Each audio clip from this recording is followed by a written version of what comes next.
Hello student, welcome in process of curriculum development class. In second unit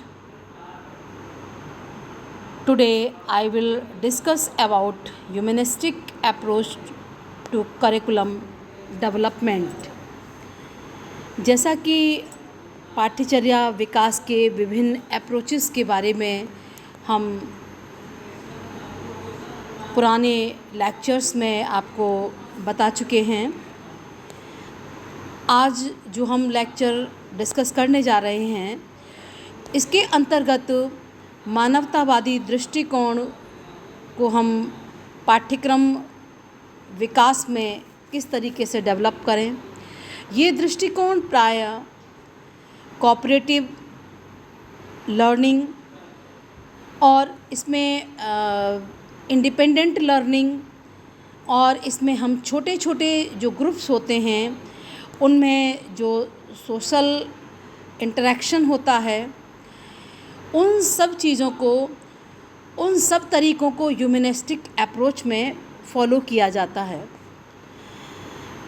मानवतावादी जो उपागम है इसका एकमात्र उद्देश्य छात्रों के अंतर्गत आत्मविश्वास की जागृति करना है।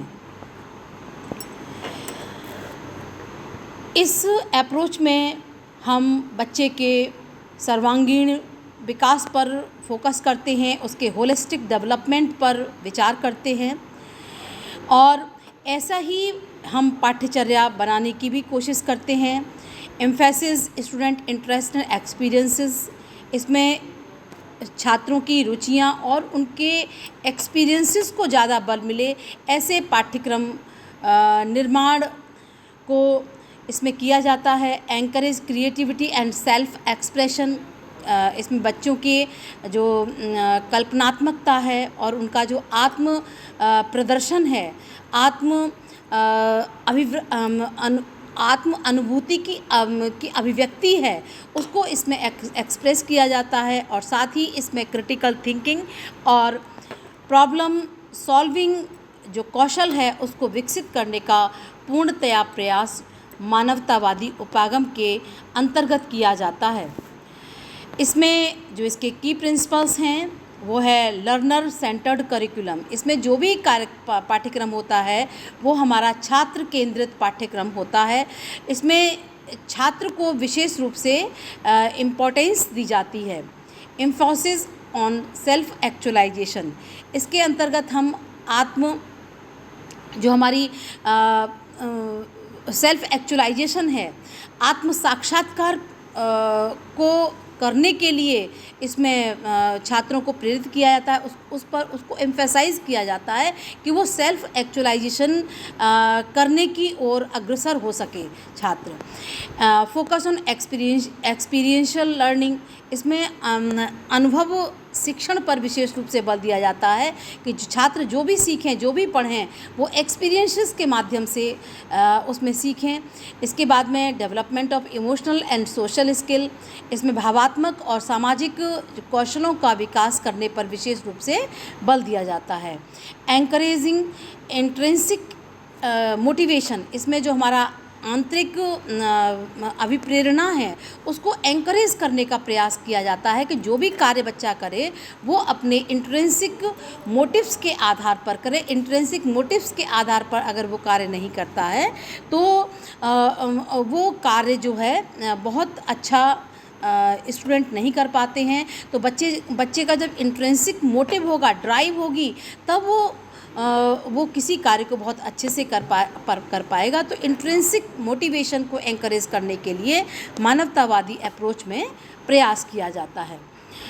Role of teacher in humanistic curriculum, humanistic curriculum जो मानवतावादी अप्रोच है, उपागम है, उसमें एक शिक्षक का क्या रोल होना चाहिए, शिक्षक किस तरीके से छात्रों को मार्गदर्शन कर सकते हैं, उनको शिक्षण प्रदान कर सकते हैं। तो इसमें शिक्षक को act as facilitator rather than authority figure, उसमें हम जो एक शिक्षक के रूप में हम कल्पना कर सकते हैं कि वो उनके ज्ञान को फैसिलिटेट करने वाला हो, ना कि एक अथॉरिटी के रूप में ज्ञान देने वाला हो।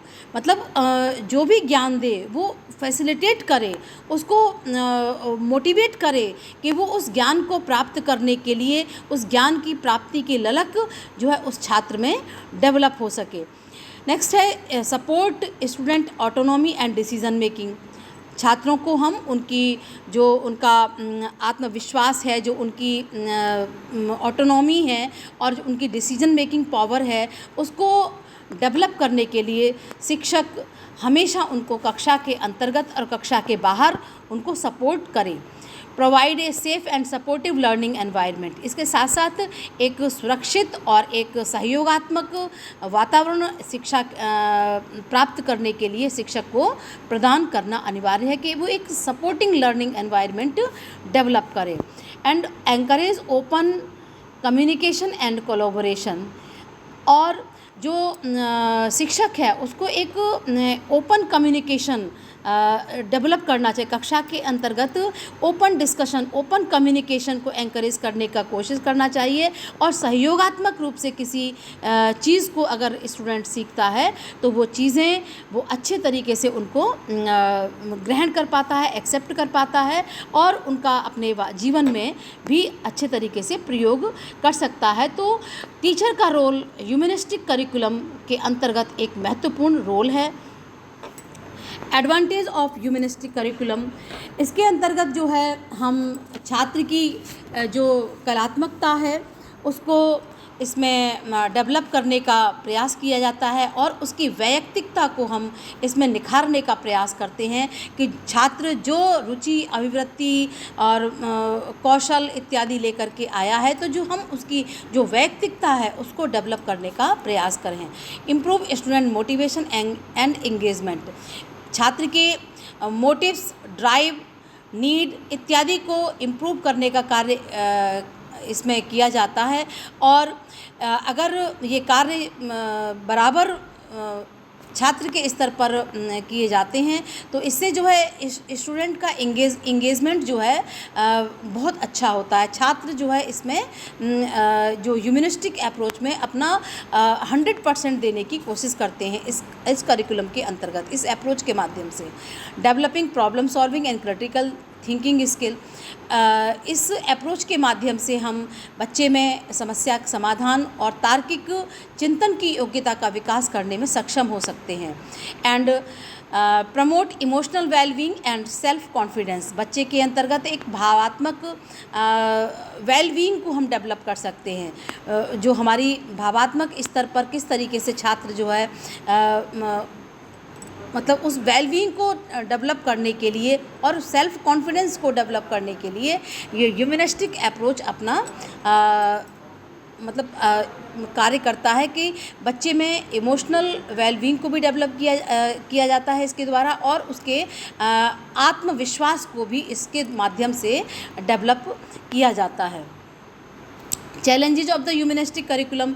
अब इस मानवतावादी उपागम के माध्यम से करिकुलम को डेवलप करने में क्या चैलेंजेस हमारे सामने आते हैं कि डिफ़िकल्ट टू स्टैंडर्डाइज असेसमेंट। इसके अंतर्गत जो भी हम असेसमेंट करते हैं तो इसमें जो स्टैंडर्डाइज टूल हैं वो बनाना इसमें बहुत कठिन होता है, क्योंकि अगर मानवतावादी उपागम जो है इसमें गुणात्मक मूल्यों को हम छात्र के अंतर्गत डेवलप करने की कोशिश करते हैं, जो क्वालिटेटिव वैल्यूज़ हैं, तो उसके लिए जो हमारा स्टैंडर्डाइज असेसमेंट है वो बहुत कम हैं, रेयर हैं और इनको निर्मित करना भी कठिन होता है। सेकेंड चैलेंजेस है हमारे सामने कि रिक्वायर्ड्स स्किल्ड एंड एम्पैथेटिक टीचर्स। हमारे सामने ऐसे शिक्षकों की भी बहुत कमी है कि इतने कौशल और इतने सहयोगात्मक व्यवहार से पूर्ण शिक्षक हमको प्राप्त हो जाएं, तो ऐसे शिक्षकों की अत्यधिक कमी है। तो तब हमारे सामने इस ह्यूमनिस्टिक करिकुलम को बनाने में, डेवलप करने में हमारे सामने चैलेंजेस आते हैं कि ऐसे एम्पैथेटिक और स्किल्ड टीचरों की बहुत कमी है। Can be time consuming to implement. अगर हम इसको इम्प्लीमेंट करना चाहते हैं तो ये एक टाइम कंज्यूमिंग प्रोसेस भी होता है, क्योंकि इसमें मूल्यों, वैल्यूज़, सांस्कृतिक वैल्यूज़, हमारे सोशल वैल्यूज़ को बनाए रखने का ह्यूमनिस्टिक करिकुलम में प्रयास किया जाता है। तो ये जो मेथड है, ये जो करिकुलम है, इसको इम्प्लीमेंट करना बहुत टाइम कंज्यूमिंग होता है, समय इसमें ज़्यादा लगता है। इसके चैलेंजेस हैं। May not align with traditional educational model. इसको हम जो ट्रेडिशनल एजुकेशनल मॉडल है उसके साथ हम इसको अलाइन नहीं कर सकते हैं, क्योंकि इसमें जो मानवतावादी उपागम है, इसके ये जो है एक स्टूडेंट बेस्ड लर्निंग और कोऑपरेटिव लर्निंग और लॉजिकल लर्निंग, क्रिएटिव लर्निंग, इन सारी चीज़ों को डेवलप करने पर बल दिया जाता है ह्यूमनिस्टिक करिकुलम के अंतर्गत। तो इसको हम ट्रेडिशनल एजुकेशनल मॉडल के साथ इसको हम जोड़ नहीं सकते हैं। लास्ट में हम कह सकते हैं कि the humanistic approach foster holistic growth, कि इसमें बालक के सर्वांगीण विकास पर बल दिया जाता है। Focus on individual need and creativity, इसमें छात्र की वैयक्तिक आवश्यकताओं और उसकी क्रियात्मकता को फोकस किया जाता है। And encouraging life long learning and intrinsic motivation, इसमें लाइफ लॉन्ग लर्निंग मतलब जो जीवन है या जो शिक्षा है वो एक लाइफ लॉन्ग प्रोसेस है, लर्निंग प्रोसेस है। जीवन की जो प्रक्रिया है वो मतलब सतत प्रक्रिया है, मतलब इसमें हम निरंतर कुछ ना कुछ सीखते रहते हैं, और इसमें इंट्रिंसिक मोटिवेशन पर बहुत बल दिया जाता है। Creates a more engaging and student centred education system, ये एक बहुत ही इंगेजिंग सिस्टम है और ये एक स्टूडेंट सेंटर्ड एजुकेशन सिस्टम है, जिसमें कि छात्र को हमें अधिक से अधिक इसमें इंगेज रखना होता है, क्योंकि इसमें हम छात्रों के आत्मविश्वास और उसकी व्यक्तित्वता को जागृत करने का इसमें अत्यधिक हम प्रयास करते हैं। Thank you class.